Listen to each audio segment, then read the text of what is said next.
ये सवाल एक्सरसाइज 1.2 की 5वीं सवाल है। इस प्रकार की सवालों को थोड़ा समझते हैं कैसे किया जाता है, ठीक है ना। कह रहा है कि जांच कीजिए कि क्या किसी प्राकृत संख्या n के लिए, मतलब n क्या है, कोई भी एक प्राकृतिक संख्या है, ठीक है ना, के लिए संख्या 6n अंक 0 पर समाप्त हो सकती है।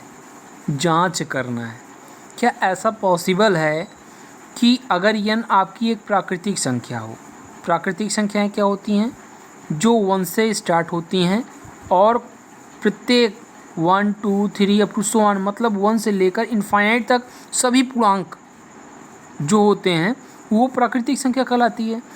तो कह रहा है किसी भी प्राकृतिक संख्या n के लिए 6n अंक 0 पर समाप्त हो सकता है।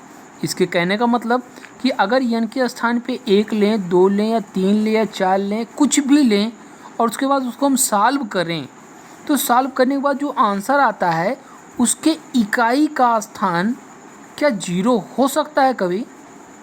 ये इसके कहने का मतलब है, ठीक है ना। तो देखते हैं इसको। तो देखिए, प्राकृतिक संख्या n के लिए, अगर ये प्राकृतिक संख्या n के लिए कह रहा है तो यहाँ पे क्या हो जाएगा, प्राकृतिक संख्या n के लिए संख्या 6n 0 पर समाप्त होगी तो इसके गुणनखंड में 2 तथा 5 अवश्य होना चाहिए। अब देखिएगा, अगर कोई भी संख्या या कोई भी गुणनखंड 0 पे जाके ख़त्म हो रहा है तो उस गुणनखंड में 2 और 5 भी होना चाहिए, ठीक है ना भाई।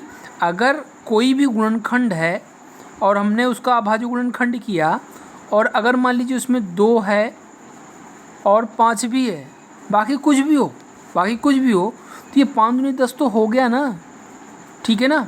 अब बाकी कुछ भी संख्या हो उसमें अगर 10 से गुणा करेंगे तो एटलीस्ट इकाई का स्थान तो 0 ही लेगा ना। तो यही कहने का मतलब है कि इसके गुणनखंड में 2 तथा 5 अवश्य होना चाहिए, अथवा a 10 से विभाज्य हो, या तो ऐसी कोई संख्या हो जो 10 से विभाज्य हो, बट ये तो पॉसिबल नहीं है, ठीक है ना भाई। यहाँ पे अभाज्य संख्या होनी चाहिए। अब यहाँ पे अगर क्या कहते हैं 100 लिखा हो या कुछ ऐसी संख्या लिखी हो 10 से विभाज्य हो जाए, ठीक है ना, तब तो हो सकता है। तो 10 से विभाज्य हो, परंतु यह संभव नहीं है। क्यों नहीं संभव है? क्योंकि 6n इज टू, इसको क्या लिख सकते हैं 2 इंटू 3, ठीक है ना। 6 को क्या लिख सकते हैं 2 इंटू 3। अब यहाँ पे पावर में हम 1 लिखें, 2 लिखें, 3 लिखें, इससे कोई फ़र्क नहीं पड़ता। कैसे? मान लीजिए 2 क्रॉस 3 की पावर n लिखा है, ठीक है ना। अब यहाँ पे मैं ये लिख दूँ, या यहाँ पे 6n था ना, इसलिए इसको मैंने इस तरह लिखा, क्योंकि 6 को तोड़ा जा सकता है, ये डिविजिबल है, इसका फैक्टराइजेशन हम कर सकते हैं, गुणनखंड कर सकते हैं, और गुणनखंड क्या होगा 2 इंटू 3 होगा, ठीक है ना। अब यहाँ पे n के स्थान पे अगर हम मान लो कि 5 ले लें, ठीक है ना, 2 इंटू 3 की होल पावर 5, तो इसका मतलब क्या हुआ?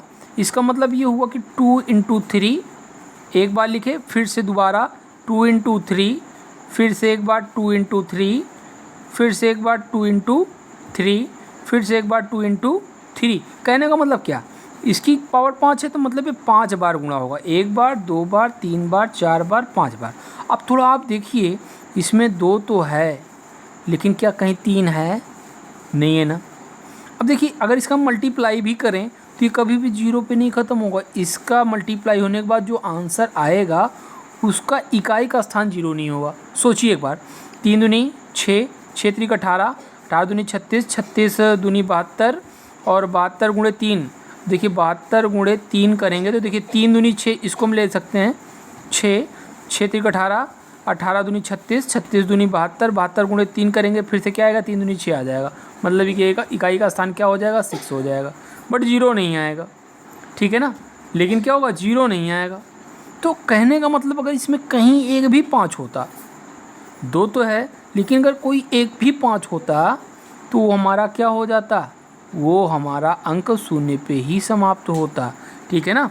अतः n के किसी भी मान के लिए अभाज्य गुणनखंडों में केवल 2 या 3 ही आएगा। अतः n के किसी भी मान के लिए 6 पावर n 0 पर कभी समाप्त नहीं होगा।